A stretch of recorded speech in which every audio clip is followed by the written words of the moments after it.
73 यौम तासीस पर मुबारकबाद पेश करती हूँ। मैं आप सब की शुक्रगुजार हूँ जो आज इस इलेक्टेड के जुल्म और जबर के बावजूद इतने बड़े तादाद में यहाँ जमा हुए। आपने आज अपना फैसला दे दिया है, इस इलेक्टेड को आप जाना होगा।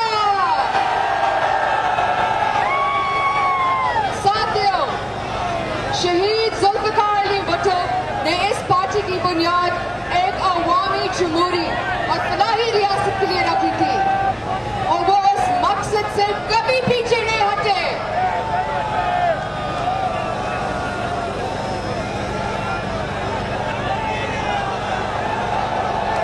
मेरी कायद, आपकी कायद, हमारी कायद शहीद मोहतरमा बेनज़ीर भुट्टो को इस मिशन को लेकर आगे चले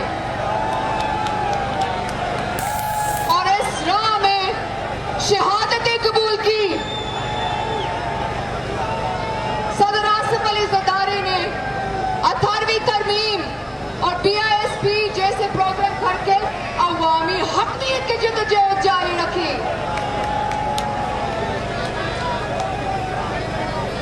पाकिस्तान पीपल्स पार्टी के हजारों कारकुन इस राह में कुर्बान हुए, शहादतें कबूल की।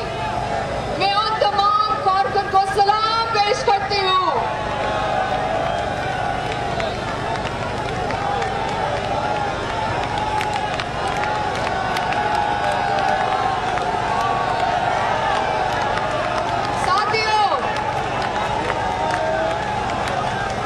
साथियों, मैं आज आपके दरमियान ऐसे वक्त में आई हूँ जब मेरे भाई, आपका भाई चेयरमैन बिलावल भुट्टो ज़रदारी कोरोना में मुब्तला है। जिस तरह आपने MRD में मादरे जमहूरियत के साथ दिया, जिस तरह आपने दुख्तरे मशरिक के साथ दिया, इसी तरह मैं